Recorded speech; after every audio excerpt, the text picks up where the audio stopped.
Mactan Cebu International Airport itinanggi ang kontrobersyal na mga bala na nakuha sa bag ng isang pasahero nung dumaan ito sa screening machine. Ayon sa kanila ay hindi tanim bala o laglag bala ang nangyari. Dahil sa loob ng halos isang dekada o mula noong 2016 ay ngayon lang may nangyari ng kaparehong insidente. Kaya maituturing daw itong isolated incident.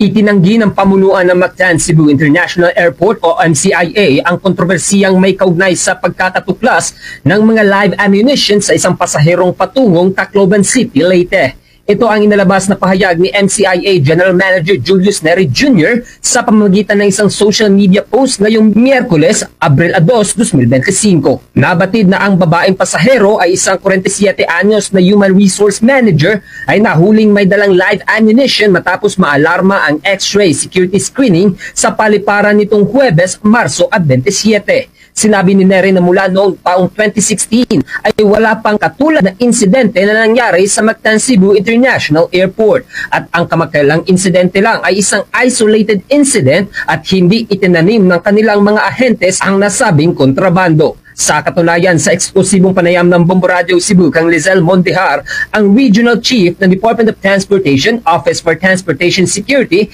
sinabi nito na sinunod ng kanilang inspektor ang mga patakaran na sinaksihan mismo ng police detail sa nasabing airport. March 27, alas 15:45 sa hapon, ang isang pasahero dumaan sa checkpoint po natin at nakitaan po siya ng 4 na bala. Nung ang ex-operator natin nakita doon sa screen na may 4 na bala siya, tumawag siya po doon sa supervisor.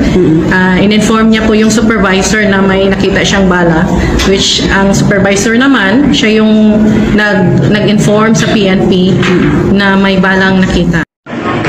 Ma'am, ato i-check mo ha bag, ma'am ha? Sige, why problema?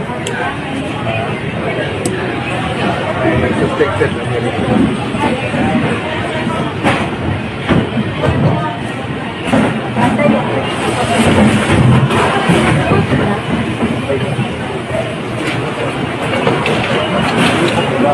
Ay, kana siya, gitara ka nang na-block. Gini. I mean, kana siya. Okay.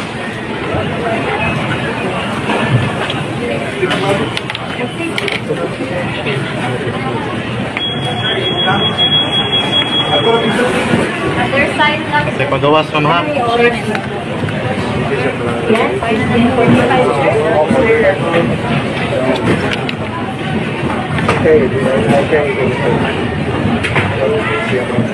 Ano siya po?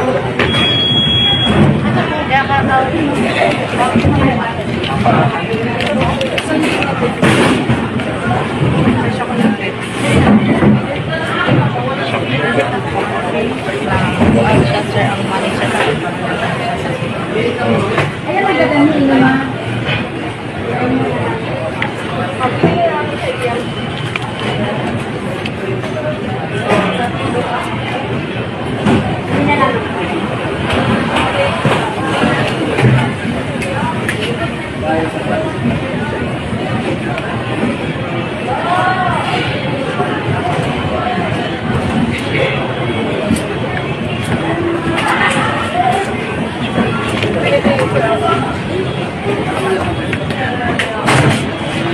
Saan pagawas mo ha?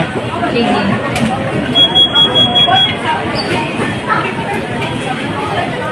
Yaw.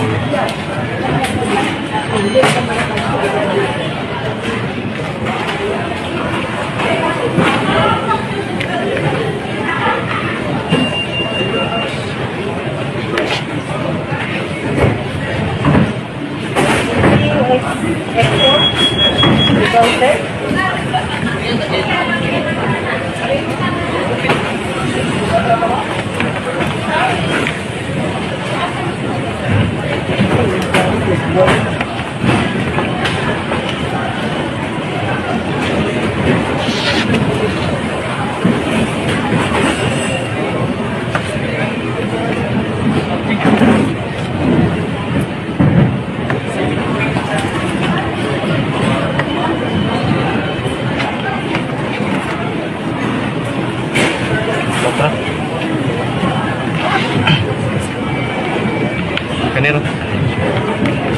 Balik mo na. Kung pwedeng mangyari yung ating file. Ang address sir. Address, sir. Patrano.